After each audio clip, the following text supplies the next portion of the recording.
Thanks, everybody. So Karen told me that I should keep my glasses on because it makes me look smarter. In case you were worried that I hadn't been owned this morning, I have been, and I will try to keep these on. So here we go. That's not me, that's the boss. There I am. Hi. I started working in technology when I was 16 at a website design and hosting company that focused on the real estate industry. This is in 2000, in case anyone's keeping track. So at that organization, I started doing data entry. I worked my way up to desktop support, systems administration, and ultimately was in charge of the IT department.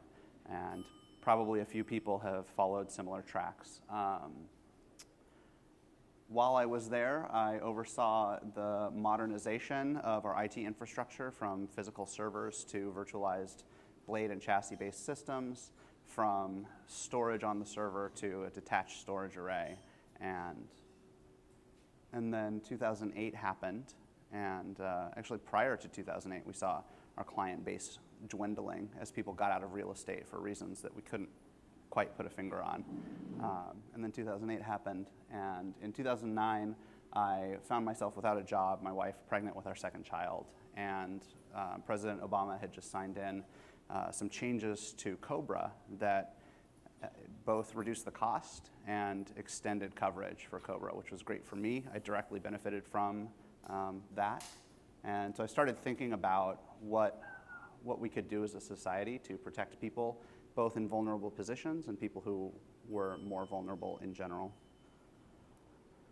And in 2009, I started working at Pacific Life. Pacific Life is a life insurance company based in Newport Beach. It was founded in 1868. We're 149 years old. And we sell life insurance and annuities, mutual funds, and a variety of investment products to individuals, to businesses. We work with pension plans and count over half of the 100 largest organizations in America as our customers.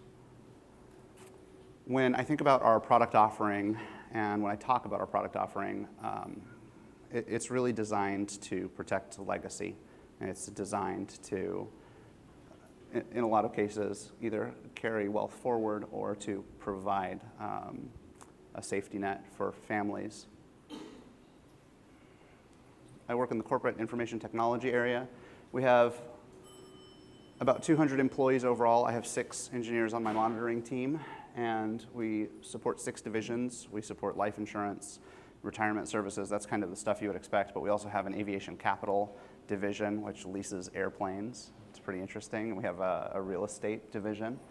We support regional offices and data centers in America, in Europe, Australia, and Asia. And my team monitors or provides notification integration for every major technical service. I hope, otherwise we're in trouble. Network storage, open systems, mainframe security, and applications are all under our umbrella. We're just gonna wait here for a minute. These are my kids, Henry, Abigail, and Catherine, and this is the best slide, so just leave that up there. My first 2 children were girls, and when they were born, I started looking at life through the lens of what their experience might be. And I started wondering what it would be like if they followed in my footsteps and entered technology. And the first thing I noticed is something that's really apparent if you look around this room. There is a huge disparity in gender representation in technology. And I think that there are systemic and environmental reasons for that. The systemic reasons start at childhood with the toys that we give to boys and girls. Boys, back when Target had gendered toy sections, you'll remember that they still do? Really? The aisles are definitely girl aisle, boy aisle. And what's on the girl aisle? There's like the girl Legos, but they're separated. They're pink, Boy Legos right? and girl Legos are separated. Pink Legos, purple Legos, these are the girl colors. And the boy Legos are, the girl aisles are going to have a lot of dolls. They're going to have toys that are about caring and support roles.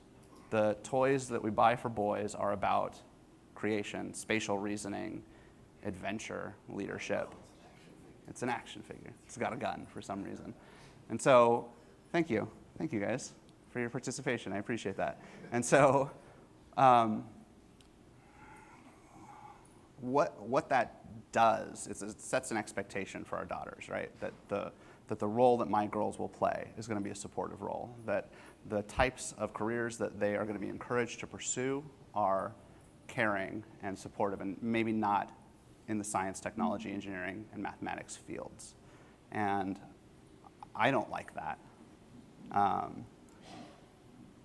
When you think about those systemic elements that start at a young age and that create these disparities in later life, and that's just one example.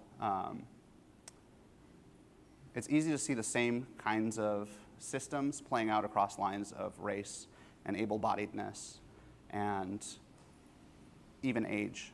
And so this slide is about my brand. And my brand, if you haven't figured it out, is a guy who thinks way too much.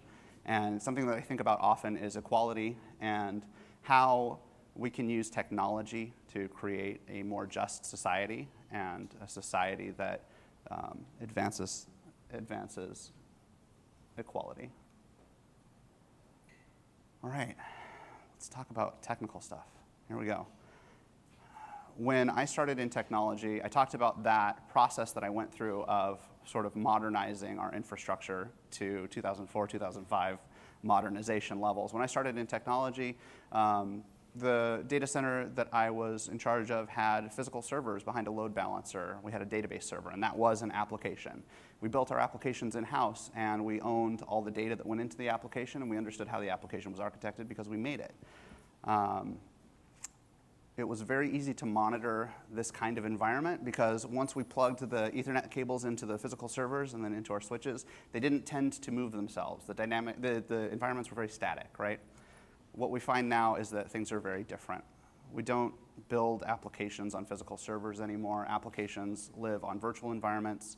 The storage arrays are detached from the hosts that run the applications, and a virtual machine can move from one host to another, which means your network topology can't really be mapped. So that idea that we can find root cause or that we can identify where something happened based on what hosts are impacted, it doesn't work under that old monitoring approach.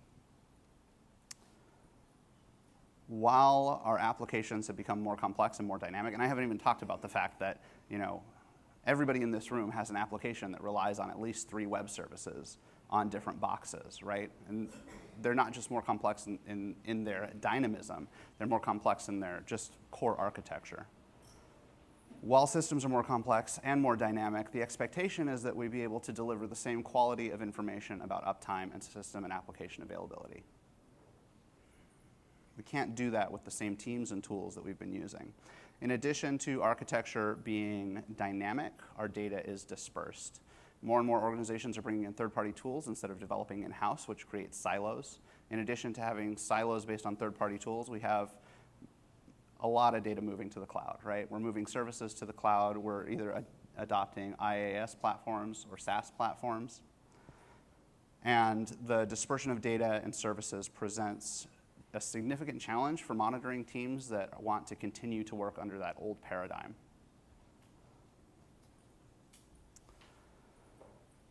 Not only is data being dispersed, but there's more data than ever in the entire history of the human race, right? If you look at Hammurabi's code, written on stone to today, we find that 90%, or IBM finds that 90% of the data was created within the last 2 years.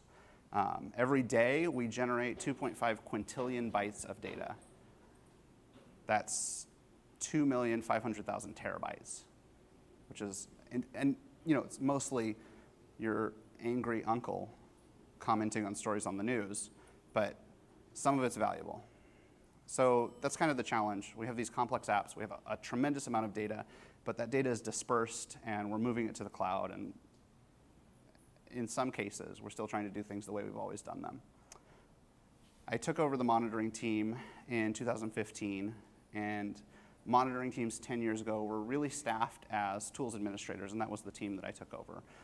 The expectation was that an application developer would create a new service or a new URL, send it over to the monitoring team to be monitored. They would open a console like SolarWinds or Microsoft Operations Manager, one of the greatest monitoring tools of all time. And they would hit new, and they would type in some variables, and they would hit OK, and the new monitor would be created. And we thought we could monitor our entire environment like this. And in 2002, maybe we could. But today, we can't continue to use that approach, right? What I'll call the old paradigm.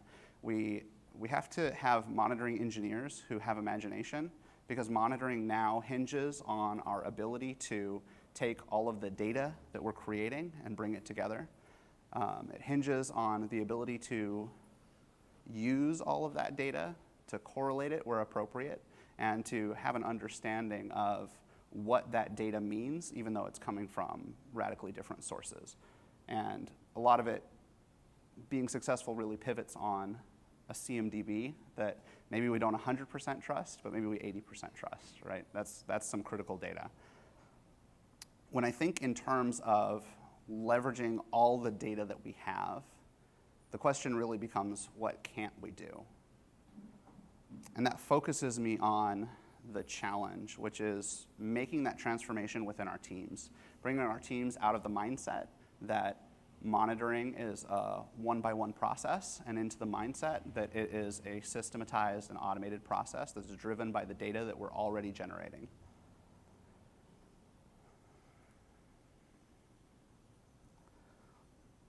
So it sounds easy. I just explained it to all of you, and I'm sure you're ready to go back and make whatever changes are necessary, and you're probably already doing this. But what I found is that whenever we talk about changing the fundamental way that we approach our jobs, I'm met with a lot of anxieties. Pacific Life is a financial services company. And especially, I think, at financial services companies and probably at healthcare companies, changes are very thoughtful and they're very measured. We talk about waterfall. We talk about understanding what we're trying to do before we start doing it and measuring the risk of the changes that we're making. In addition to that often necessary, responsible approach, we can have resistance and we can have hesitation from the people that we need to lead us through those changes, which can amplify the delays, which can cause us to move more slowly. And where this really hit home for me was when we talked about moving to X Matters in the cloud. So we had Alarm Point as our on-prem solution. We went through a vendor evaluation. And then we said, okay, the X Matters SaaS solution is the direction we want to go for our notification engine. And then I had engineers in my office talking about all the reasons that moving our notification platform to the cloud was death. Just absolute death. And I think that, I love this castle. We couldn't figure out where it is, so if anyone knows where this castle is, please let us know, because we're going to go there after the, you know where it is? Amazing. If we could just leverage all the knowledge we have in this room. Yeah? Okay. So when we have, I'm a fantasy nerd, so you get some of that. I used to ride my bike to the library and just read through, this was last year. When we have all of our vital resources within the walls of our castle or within our data center, we feel as if we have control, which we don't really, but we feel as if we have control. And when that feeling of control lessens, a lot of anxieties get stirred up. So when we talk about taking something out of the walls of our castle and moving it to the castle a few towns over, where we can't see it, where we aren't directly in charge of it, responsible for it, or touching it, the kinds of anxieties that I see getting stirred up are anxieties around whether or not our teams will still be needed to support the tools once they've moved, or to support the systems once the paradigm shift has been embraced. There are anxieties around whether or not they'll be able to succeed, and very real anxieties about the operational risk that we may be introducing. Humans are really bad at assessing risk, and we know that there are a lot of changes that increase complexity while mitigating risk. Virtualization is a great example of that.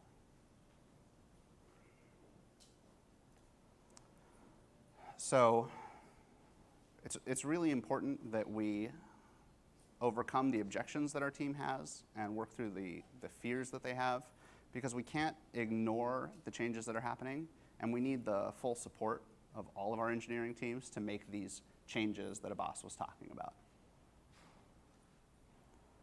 This is cool. This is a good slide too. Not as good as my kids, but this one's fun. Does anyone know who this is without reading the thing? Okay, it's Ray Kurzweil. I'll tell you guys it's Ray Kurzweil. You didn't know that. Ray Kurzweil is the chief futurist at Google, and he describes DNA as a knowledge base. It's a repository for the result of all the experiments in the evolutionary chain, right? He talks about technology as a part of the evolutionary process of this planet. And he says that that evolutionary process is speeding up, that thousands of years ago, a game changer like pottery or stone tools took 1,000 years to have any kind of broad impact, that the printing press only took about 100 years to shift the paradigm, and that the internet took a handful of years. And so if you look across, again, the history of the planet, you see this rate of change accelerating. We use each step of the technical evolution to build the next step. Computers right now are being designed by computers based on parameters input by engineers. So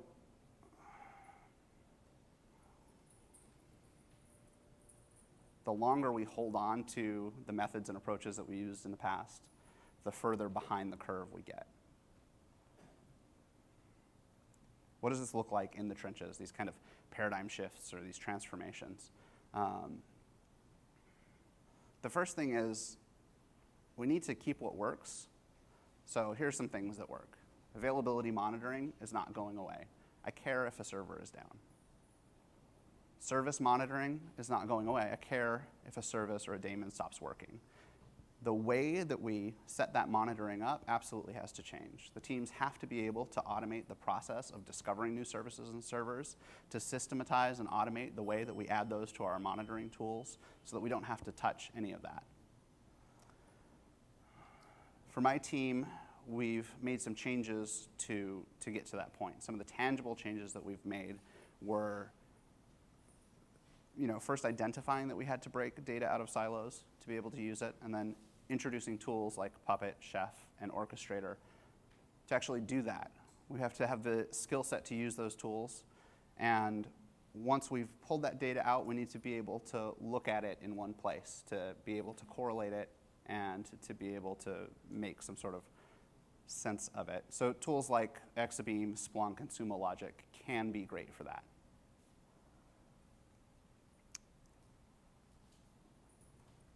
Once you have the data and you're hopefully doing something really cool with it, you have to be able to deliver alerts. We've been using XMatters for that. Probably some of you have too. And in a couple slides, I'll talk about what that's been like for us.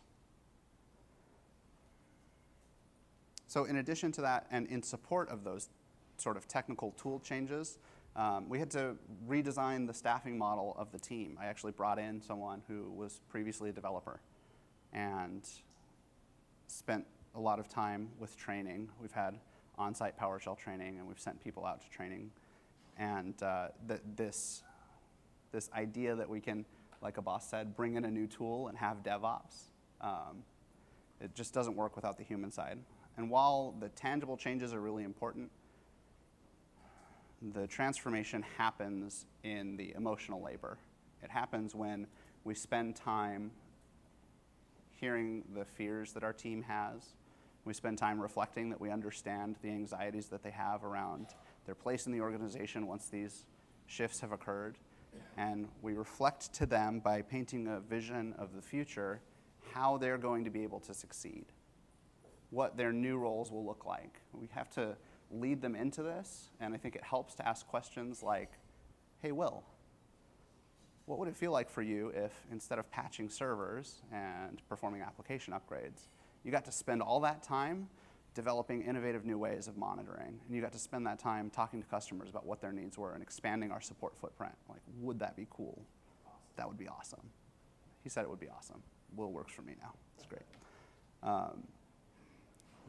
So we need to walk them through this process. It's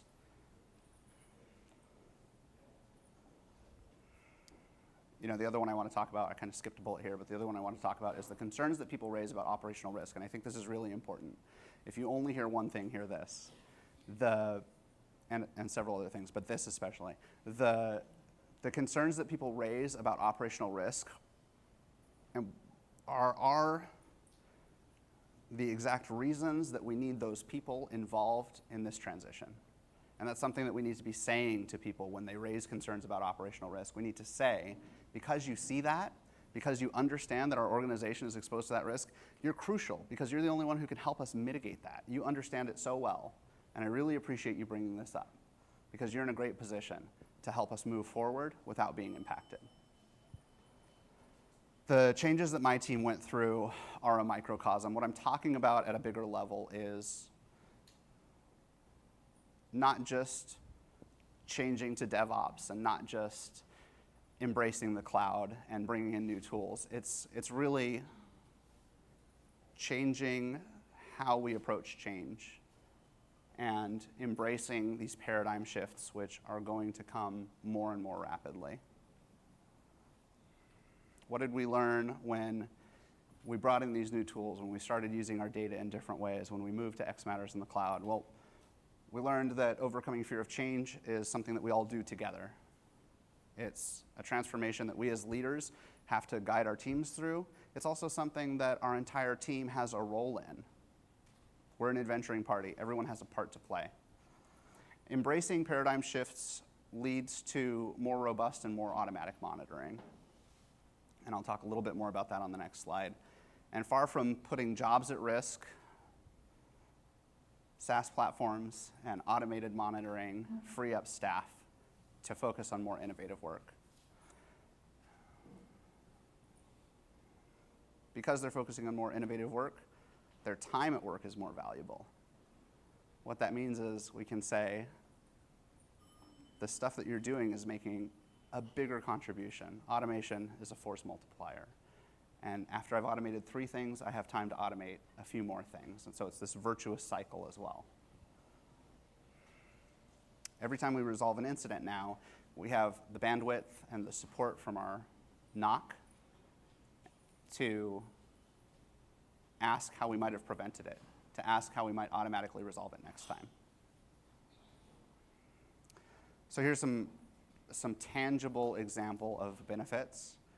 We've simplified integrations, we've eliminated upgrade planning, and this is just focusing on the move to X Matter SaaS. We've eliminated upgrade planning, and we've removed servers from our monthly maintenance routine. I think that this saves us 3 to 4 weeks a year. It's hard to know exactly, but I do know that we've spent 0 hours on X Matter system maintenance since we moved to the SaaS platform, which is cool. And I do know that as a result of that, in 2016, my team had the bandwidth to expand our automatic notification to the mainframe.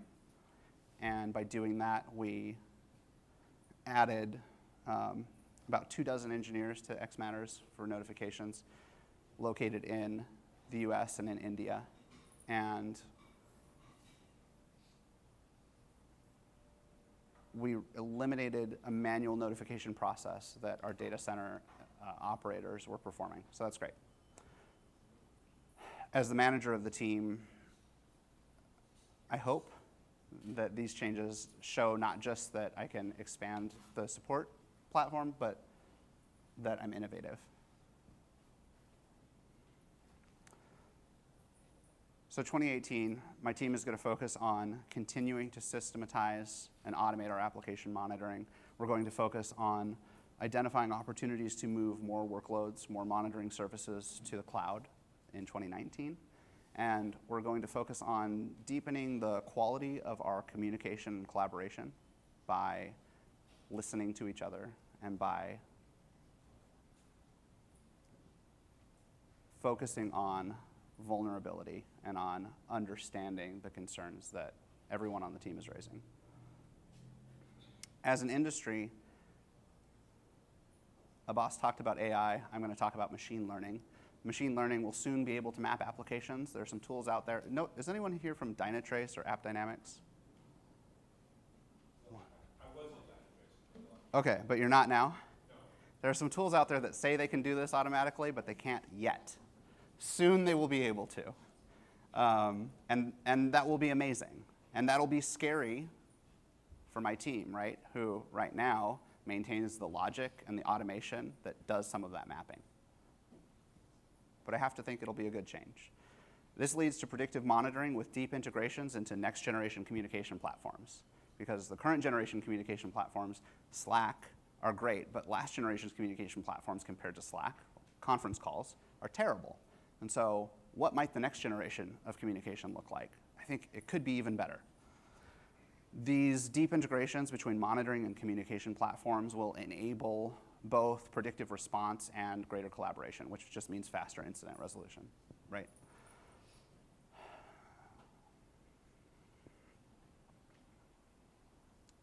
Infrastructure engineers and administrators have to skill up to scripting and development skill sets because the DevOps support model that we're looking at now,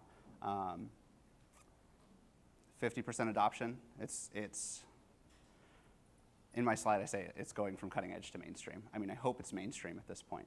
It's going to go from mainstream to really the only support model because applications are going to continue to be abstracted from the platforms that they run on.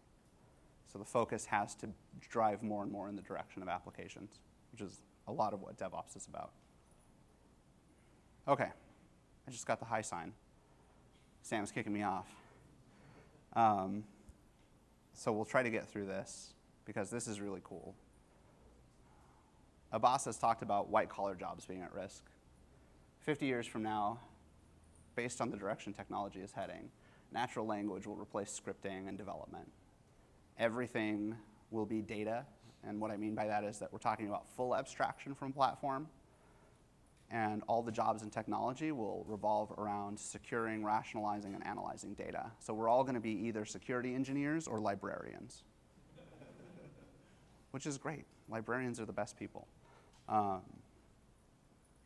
This could cause a significant reduction in white-collar jobs.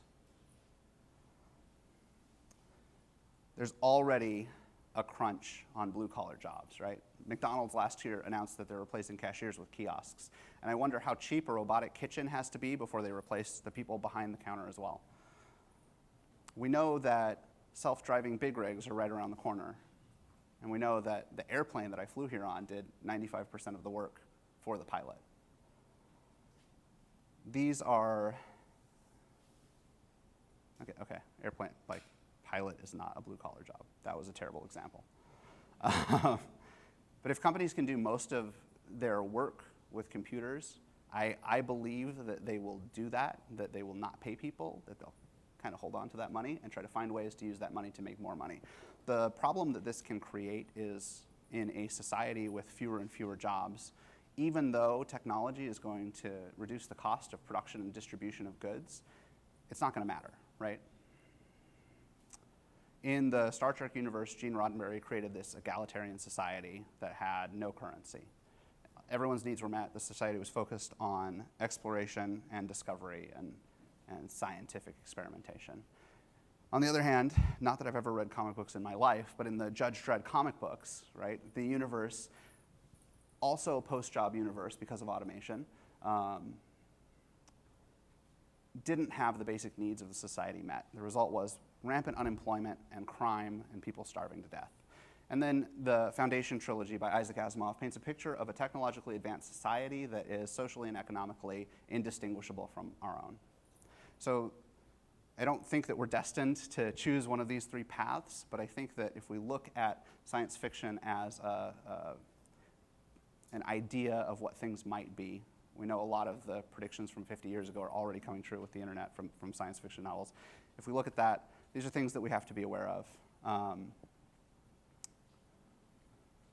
My dad was a free market capitalist, and in my early 20s I was too.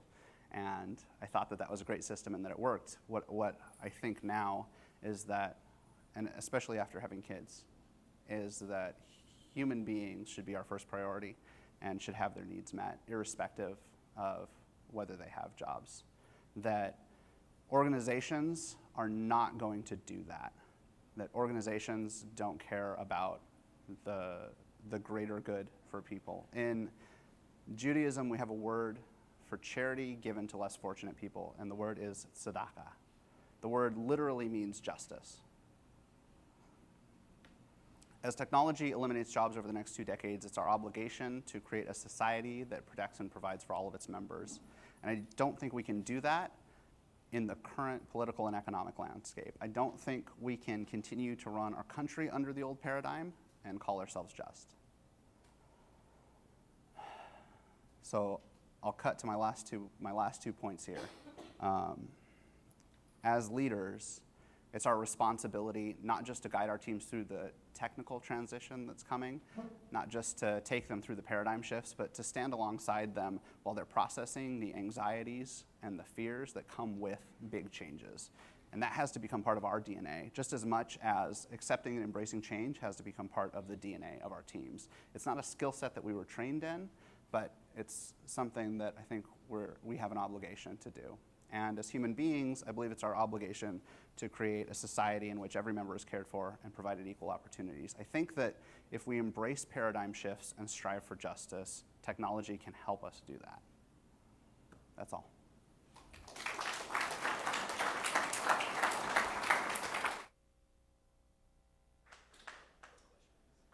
So we probably have time for just a few questions before our next session. So anyone in the audience have any questions for David?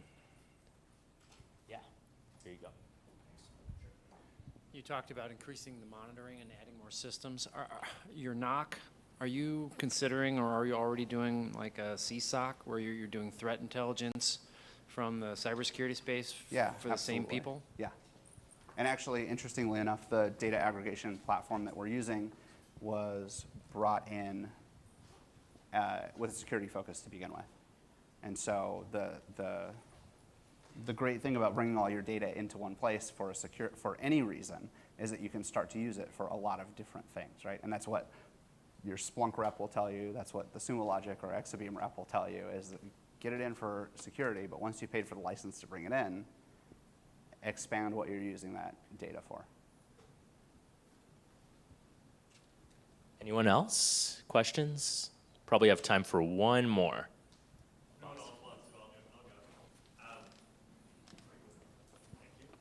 So I have a question. So you mentioned as the environment has shifted, what your team monitors has probably shifted as well. So do you want to share a little bit more specifically about the categories of things before it was monitoring a server or monitoring a VM, but as things have changed, I think the scope of what the team monitors has also changed, as has some of the tooling. So can you share a little bit about what the categories are and what things you've chosen and what things you're looking at moving forward?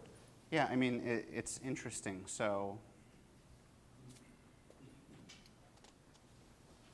when you talk about it in terms of server, you've got server health, you've got network device health, and then you get up to application. What's really interesting from a category standpoint is when you start thinking about infrastructure as code, when you start thinking about what an effective cloud strategy actually is, which we know is not lift and shift, right? You can't take your beautiful built-out static infrastructure and move it to the cloud and really gain anything.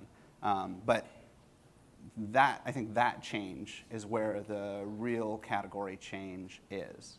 And what that means for me is that I don't think about servers as a platform anymore. I think about servers as a piece of data, and that can really change, from the perspective of, this isn't monitoring, but from the perspective of how you perform backups and how you protect your data. Servers as data and infrastructure as code really has a lot of implications from a monitoring standpoint as well. Yeah, I don't know if that's hitting on what you were looking for. I think it's always helpful. People always want to know specifically what does the tooling look like. So what are the things that are in the toolkit for your team today versus in the past? Yeah, absolutely. I mean, we use X Matters a little bit. You saw 2,500 notifications a month. I have to say that a lot of those are FYI notifications. I'd love to say that none of them are escalated notifications, but that wouldn't be true. So we use XMatters. We use a lot of CA tools for network monitoring. We use Splunk for data aggregation, which is, does anyone use Splunk? Awesome, awesome. When they sell you Splunk, which is a phenomenal tool, they're going to tell you that it's easy to configure, which is true. But if you want to do data extraction and you want to do tagging, you want to use some of the more advanced functions of Splunk, it's a team. I mean, it really requires a team. And so when we talk about how a tool can change the way that we interact with monitoring, realize that there's so much support behind that tool. The new paradigm is not just we plug in a tool and it works, but it's ramp up time, and it's understanding the implications of the data, and it's normalizing all your data and then trying to do something interesting with it. And that's, yeah. All right. Thanks, guys. Great. Thanks so much, David.